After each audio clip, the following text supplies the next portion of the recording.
be discussing the underrated picks of 10.5. Before we get into it, our question of the day is, what champion do you think is currently too underappreciated? By the way, guys, I really want you guys to check out proguides.com. We're always working hard to bring you guys the best content that we can, so make sure to check it out because your pro streamers and pro players are going to be on the website. Also, subscribe to our YouTube channel so you can stay up to date on all of the information that we put out for you. Between our website and our YouTube channel, you'll have everything you need to reach your 2020 rank goals. With that being said, let's jump right into the video.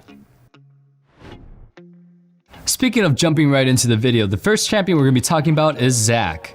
Everyone's favorite hunk of flubber has bounced out of the jungle and spilled into the top lane.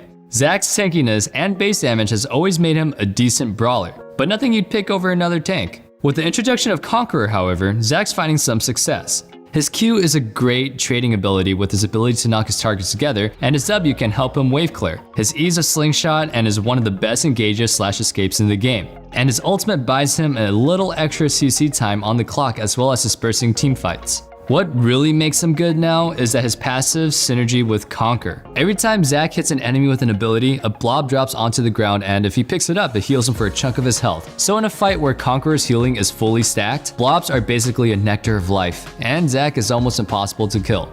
Now, blowing everybody away is Janna. Unfortunately, underrated pick number 2 in the top lane is Janna. I really don't want to encourage these enchanter top picks, but I would be doing you guys a disservice if I didn't. So Janna top.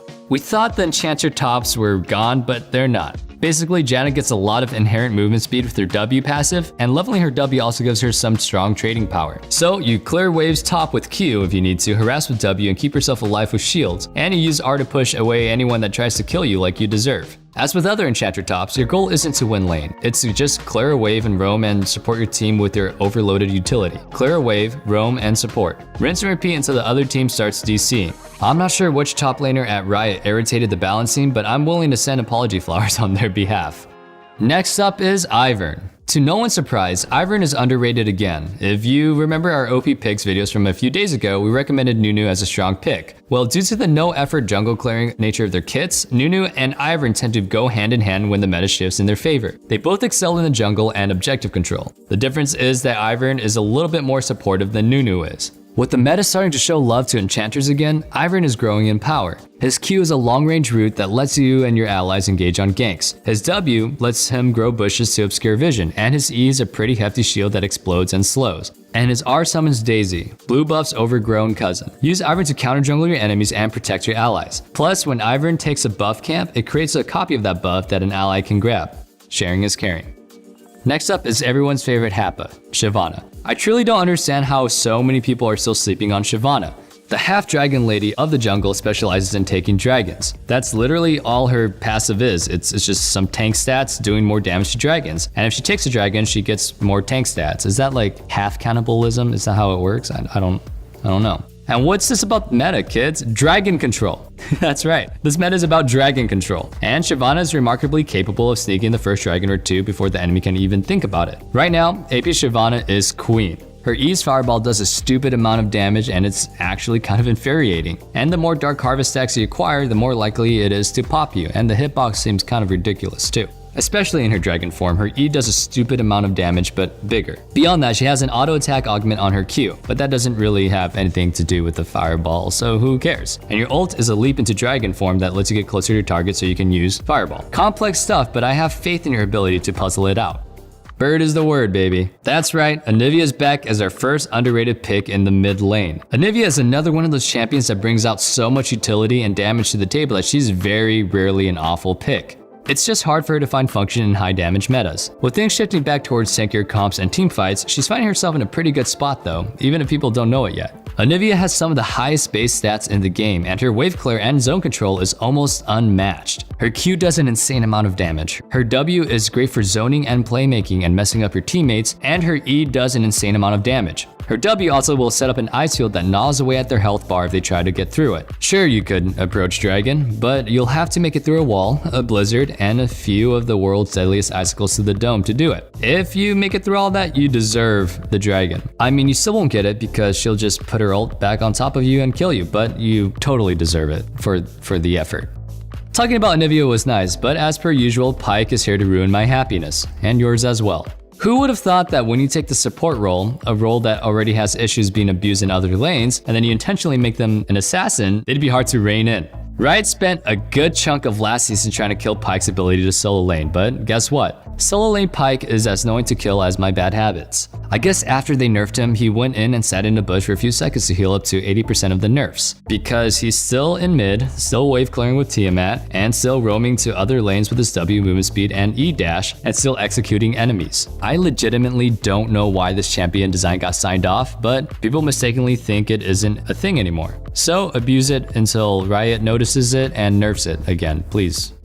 Kalista is the first of our underrated bot lane picks, and you don't need me to tell you that Kalista hasn't seen the sunlight of the meta in ages. After a few years of slowly trickling buffs into Kalista and the stars aligning on the right kind of meta for her, she's back, lurking in the shadows. Kalista is an ADC that shines in coordinated play, but more importantly, she needs drawn out fights and not fast ones. High damage and mobility metas are hard on Kalista, but all the tanks making the use of new Bomby Cinder have opened a new window for her. Her Q is a long-range spear throw. Her W is a sentinel that provides vision for her to keep her safe, and her E lets you rip out all the spears that she's stacked on you for a lot of burst damage. And her R lets her yoink an ally towards her without consent and weaponize them to be launched at the enemy. Use Kalista's ability to kite out enemies with her sustained focus build and wear them out gradually. She's got a high learning curve, but she's worth the practice. Just like Sivir's Boomerang, she's back in the meta as an underrated pick. Very few people find satisfaction in being a team play focused champion, especially not ADC players who are used to being the star of the show, which hasn't happened in the past couple of seasons. For the few ADCs who do like Sivir though, thank you for all that you do. Sivir has the best wave clear out of any ADC in the game, and her spell shield makes her an even harder target to gank. Even though her ultimate's team-wide movement speed makes her more of a utility ADC, her ricocheting auto attacks mean that she low-key scales into a crit bouncing teamfight monster. Sivir is widely underrated, but if your team needs an engage or wave control, she's the girl for the job. Especially since she can just delete a minion wave and move up to contest Dragon. She has lane priority on demand, and that's always valuable. Surprisingly, Taric is our #1 underrated pick for support. It's just surprising that he's not being used in some disgusting funnel comp to shove gold down Yi's throat. Taric is a tanky melee enchanter, so he's pretty well rounded. He dazzles against AD heavy team comps because his W, Bastion, lets him share some of his armor with whoever he links up to. AD comps aside, Taric's stun is an excellent peeling tool, and when you combine that and his healing with his W, he can act as a frontliner and backliner simultaneously. Taric's most iconic ability though is his ult, which makes his allies around him and his Bastion target invincible for a few seconds after a brief delay. This delay on his ult is what makes Taric hard to play as well, since mistiming your ult often results in being wasted on a pile of corpses because they were too low, or just wasted altogether because you popped it off too early. With the current meta starting to see some more drawn out fights though, getting the most influential Taric ults is a little bit easier than before, and your trigger finger doesn't have to be quite as precise. The perfect Taric ult is a truly outrageous ability to overcome.